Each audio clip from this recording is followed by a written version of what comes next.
disajikan oleh Kompas dalam pengantar acara ini. Selain itu kita bisa melihat pengalaman seperti Pak Jokowi misalnya adalah mantan orang nomor 1 di Jakarta. Kemudian juga kalau kita kaitkan dari sisi proporsi penduduk, dari sisi pendidikan maupun pendapatan, itu Jakarta 5 kali lipat lebih berpendidikan dan pendapatannya umumnya jauh lebih baik ketimbang proporsi nasional. Jadi kita bisa mengasumsikan pilihan warga Jakarta itu lebih lebih punya efek secara umum ya, karena mereka lebih rasional. Jadi itu yang kita perlukan. Makanya kemudian kalau kita cek pilihannya relatif lebih variatif ketimbang provinsi lain. Di Jawa Tengah misalnya itu suara Mas Ganjar sangat dominan. Kemudian di tempat lain gitu ya, suara Pak Prabowo mungkin sebaliknya yang lebih kuat, misalnya di Sumatera Selatan atau di Jambi ya.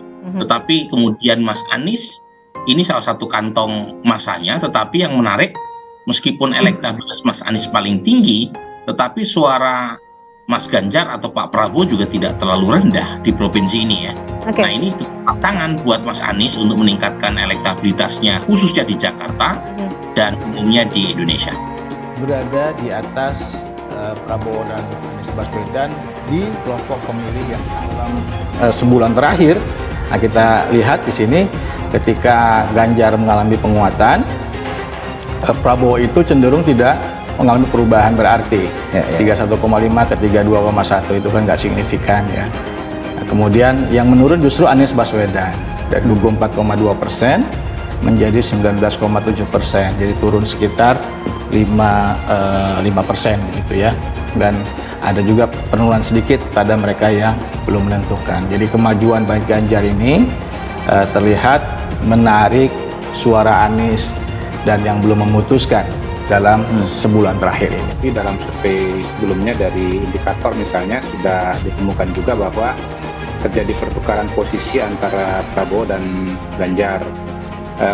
Antara Prabowo naik dengan Ganjar turun itu lebih banyak Ganjar turunnya gitu, dan penyebab turunnya saya kira udah jelas temuan dari beberapa lembaga survei bahwa batalnya Piala Dunia yang didahului oleh penolakan terhadap kehadiran tim Israel di Piala Dunia U20 itu rupanya mendapatkan hukuman dari masyarakat khususnya komunitas sepak bola ya, yang menginginkan agar Piala Dunia itu tetap diselenggarakan. Dan temuan survei juga menunjukkan bahwa mayoritas 65%, 70% itu menyatakan tidak keberatan dengan kedatangan tim Israel. Jadi kalau kita kaitkan dengan para calon presiden yang ada sekarang ini kan memang yang paling menonjol positioningnya itu adalah Pak Ganjar, dan posisi Pak Ganjar adalah posisi menolak kehadiran Israel. Nah ternyata basis Pak Jokowi, pemilih secara umum itu sebetulnya bisa menerima kehadiran Israel, dan karena itu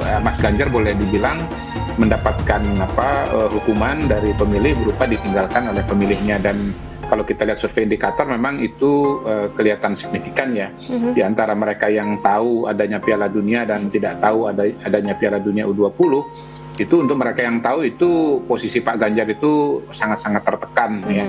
Kalau mereka nggak tahu efek Piala Dunia U20 tidak ada, tetapi kalau yang tahu itu sangat-sangat besar. Jadi saya kira dalam 2 bulan terakhir ini terjadi pergeseran yang menarik, di mana posisi Mas Ganjar yang biasanya leading kali ini digantikan oleh Prabowo Subianto, walaupun harus digarisbawahi bahwa pertarungan antara 3 nama ini sebetulnya belum beranjak jauh ya. Survei indikator soal Pilpres, Anies unggul dari Ganjar dan Prabowo di Jakarta. Dikutip dari liputan6.com Jakarta, Indikator Politik Indonesia merilis hasil survei mengenai peta elektoral pemilihan presiden, Pilpres, pemilu legislatif, pileg dan pilkada di DKI Jakarta tahun 2024. Hasilnya, calon presiden Capres Anies Baswedan mengungguli capres lainnya, yakni Ganjar Ganjar Pranowo dan Prabowo Subianto di DKI Jakarta apabila Pilpres 2024 dilaksanakan saat ini. Kalau sebagai cagup DKI, Anies turun, tapi sebagai capres dia unggul. Top of mind Anies 28% di DKI Jakarta, disusul Ganjar 21%, yang ketiga Pak Prabowo 11%.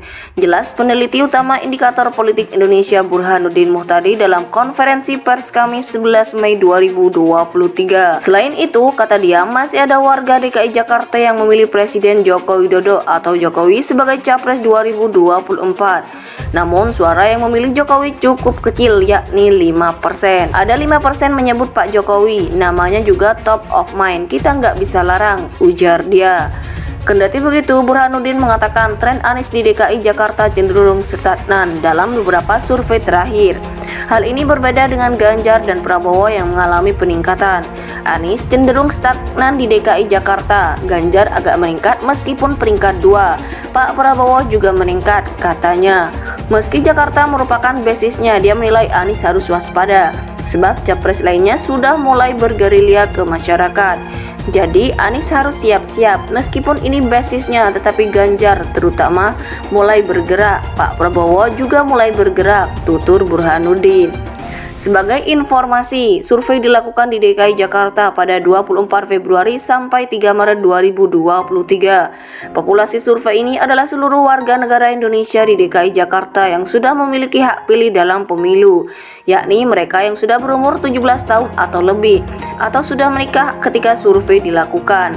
Penarikan sampel menggunakan metode multistage random sampling. Dalam survei ini, jumlah sampel basis sebanyak 820 orang. Kemudian dilakukan over sampel di dapil DKI 1 dan DKI 2 menjadi masing-masing 800 responden. Sehingga total sampel yang dianalisis sebanyak 2060 responden. Dengan asumsi metode simple random sampling, ukuran sampel basis sebanyak 820 responden memiliki toleransi kesalahan sekitar kurang lebih 3,5%. Pada tingkat kepercayaan 95%. Sampel berasal dari seluruh kota yang terdistribusi secara proporsional. Responden terpilih diwawancarai lewat tatap muka oleh pewawancara yang telah dilatih. Quality control terhadap hasil wawancara dilakukan secara random sebesar 20% dari total sampel oleh supervisor dengan kembali mendatangi responden terpilih. Dalam quality control tidak ditemukan kesalahan berarti. Indikator Politik Indonesia merilis hasil survei mengenai peta elektoral pemilihan presiden, pilpres, pemilu legislatif, pileg dan pilkada di DKI Jakarta tahun 2024. Hasilnya, calon presiden capres Anies Baswedan mengungguli capres lainnya, yakni Ganjar Pranowo dan Prabowo Subianto di DKI Jakarta apabila Pilpres 2024 dilaksanakan saat ini. Ada 5% menyebut Pak Jokowi, namanya juga top of mind, kita nggak bisa larang, ujar dia. Kendati begitu, Burhanuddin mengatakan tren Anies di DKI Jakarta cenderung stagnan dalam beberapa survei terakhir. Hal ini berbeda dengan Ganjar dan Prabowo yang mengalami peningkatan.